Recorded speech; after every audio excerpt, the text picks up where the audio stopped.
Students, this is video number 1 of the next phase and we are starting kinematics in it. Kinematics का अच्छे से meaning आपको बताऊंगा मैं, क्या मीनिंग है काइनामेटिक्स का। एक्चुअली जो अब जिस फेज़ में हम पहुंचे हैं ना फिज़िक्स की, ये इसका नाम है mechanics and this is very very very important topic. पूरी सिविल इंजीनियरिंग और पूरी मैकेनिकल इंजीनियरिंग इसके ऊपर चलती है। मैकेनिक्स को कैटेगराइज किया गया है 2 पार्ट्स में। One is called kinematics and other is called dynamics.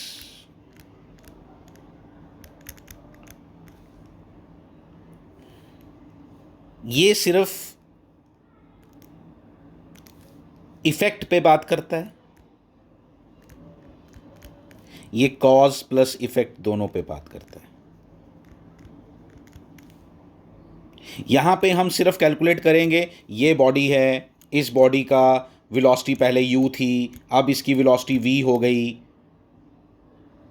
In time t इतना डिस्टेंस कवर हुआ, इतनी एक्सेलरेशन है।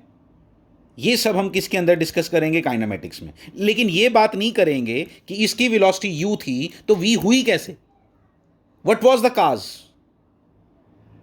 वो कॉज किस में हम डिस्कस करेंगे? ये तो डिस्कस होगा ही होगा, लेकिन कॉज का मेन इफेक्ट, मेन कॉज को कौन डिस्कस करेगा, किस ब्रांच में? We discuss it in dynamics. तो डायनामिक्स में हम कॉज और इफेक्ट दोनों पे बात करते हैं और काइनेमेटिक्स में हम लोग सिर्फ इफेक्ट पे बात करते हैं। पहले अपनी कमांड, ऑब्वियसली दोनों चीज़ें इंपॉर्टेंट हैं। आप बोलोगे ये तो ज़्यादा इंपॉर्टेंट हुआ सर, लेकिन पहले हम इफेक्ट पे पूरा होल्ड बना लेते हैं, फिर हम कॉज में आते हैं।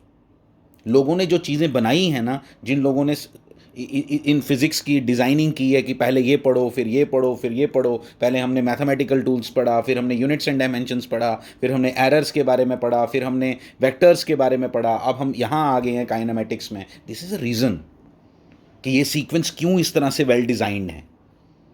क्या मैं डायरेक्ट ये नहीं पढ़ लूँ? ये क्या करना पड़ के अगर इसमें कॉज और इफेक्ट दोनों पढ़ना है? रीजंस हैं कि पहले हम इफेक्ट पे अपना पूरा होल्ड बनाते हैं, पूरी एनालिसिस कर लेंगे कि भाई ये होता है तो ये होता है, ये होगा तो ये होगा, डिस्टेंस इतना ट्रेवल होगा तो ये कहानी है, ये स्पीड है, ये वेलोसिटी है, ये एक्सेलरेशन है, everything we study in kinematics. लेकिन फिर हम बोलेंगे यार ये जो पिछले चैप्टर में हुआ इसका कारण क्या था? तो इसका कारण कौन था? इसका कारण हमने किस चैप्टर में डिस्कस करना है? डायनामिक्स में।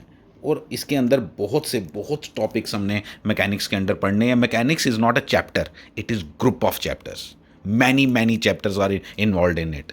और इस पे पूरा होल्ड बनाने के लिए आपको एक एक सीक्वेंस को अच्छे से अंडरस्टैंड करना पड़ेगा।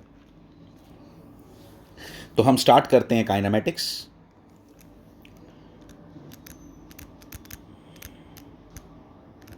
और काइनेमेटिक्स के अंदर आज जो मैं इस वीडियो के अंदर आपके साथ डिस्कस करने वाला हूं, वो आज हम बात करेंगे किसके बारे में? रेस्ट और मोशन। किसको हम रेस्ट में बोलते हैं और किसको हम मोशन में बोलते हैं? आप बोलोगे सर इसमें क्या स्टडी करना है? जो चीज़ रेस्ट पे, जो हिल नहीं रही वो रेस्ट पे है, जो चल रही है वो मोशन में। नो, ये इससे थोड़ा ऊपर का लेवल का टॉपिक है। रेस्ट और मोशन जब हम फिजिक्स के अंदर बात करते हैं तो these are relative terms.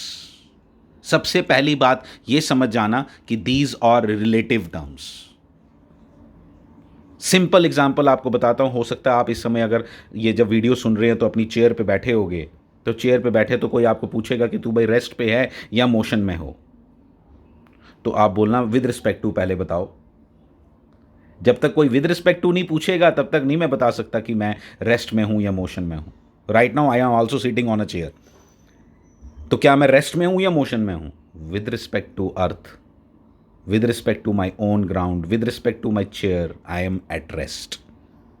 But simultaneously if I study this with respect to the sun, I am in motion because earth is moving around the sun. This is a important thing. और simple example लेते हैं। ये तो बड़ी heavenly bodies में चले जाओ तो आप लगेगा कि ये उधर का टॉपिक है क्या? No, We are sitting in a train, two people sitting on a train, in a train. One is standing on the platform. Just compare these three, A, B and C. Let me visualize you. ये बस या train कुछ भी मान लो, इसके अंदर दो persons बैठे हैं, ए पर्सन, बी पर्सन आपने सामने बैठे हैं, जैसे ट्रेन में आप देखते हो बैठे हैं बिल्कुल। और एक पर्सन सी यहाँ से खड़े होके यहाँ खड़ा है और उनके सामने से ये, उसके सामने से ये ट्रेन निकलती है, ठीक है। क्या ए और बी एक दूसरे के साथ क्या ए और बी मोशन में है? ट्रेन में जा रहे हैं यार, मोशन में तो होंगे। फिर हमने वर्ड जो मोशन बोला ना, विद रिस्पेक्ट टू ज़रूर बोलो। A and B are in motion with respect to C, but A and B are at rest with respect to each other. A is at rest with respect to B and B is at rest with respect to A. Similarly, A is in motion with respect to C, B is in motion with respect to C, and simultaneously C is in motion with respect to A. Even C is standing here, just standing here. लेकिन तब भी मैं बोलूँगा कि वो A के respect में वो मूव कर रहा है, B के रिस्पेक्ट में वो मूव कर रहा है। कुछ भी ले लो, कुछ भी ले लो। हम जो अपनी डे टू डे लैंग्वेज में बात करते हैं ना, जैसे हम ट्रेन के अंदर ही जा रहे हैं तो हम बोले ओ स्टेशन निकल गया, स्टेशन चला गया, वो पीछे छूट गया। यस, तो उसकी स्टेशन तो स्टेशन है, उसका नाम ही स्टेशन है, मतलब वो तो स्टेशनरी था फॉर मी। नहीं, that station is in motion with respect to me when I am sitting in a train. Yes, इसी बातों को हमने समझना है। हमें मालूम है सन जो है वो एक स्टेशनरी बॉडी है, लेकिन स्टिल हम बोलते हैं sun rises from the east and sets in the west. क्या गलत है? बिल्कुल नहीं, बिल्कुल नहीं। Sun is in motion with respect to earth, earth is in motion with respect to सन।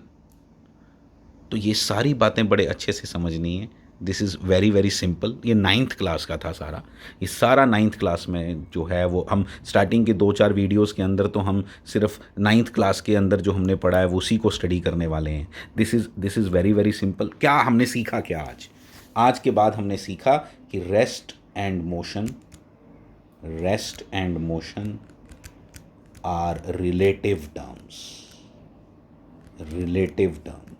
आप कभी नहीं बोलना, अगर कोई आपसे पूछे कि बताओ ये ऑब्जेक्ट ए, कोई ऑब्जेक्ट है, कि ये रेस्ट में है या मोशन में है, आप बोलना मैं आंसर नहीं दूंगा जब तक आप ये नहीं बताओगे विद रिस्पेक्ट टू किसके पूछ रहे हो। तो मेक इट अ हैबिट, जल्दबाजी नहीं करना आंसर देने में। Physics is a technical subject, ये एक्यूरेसी डिमांड करेगा कि आप एक्यूरेट आंसर दो, और बहुत सी चीज़ों का एनालिसिस इन सब चीज़ों पे डिपेंड करता है। इसलिए रेस्ट और मोशन आज हमने सीखा, ये these two are relative terms, ठीक है। कोई भी ऑब्जेक्ट का आंसर मैं कभी नहीं दूंगा कि वो रेस्ट में है या मोशन में है जब तक मैं ये मेंशन ना करूं कि विद रिस्पेक्ट टू आप क्या बात कर रहे हो। Thank you very much.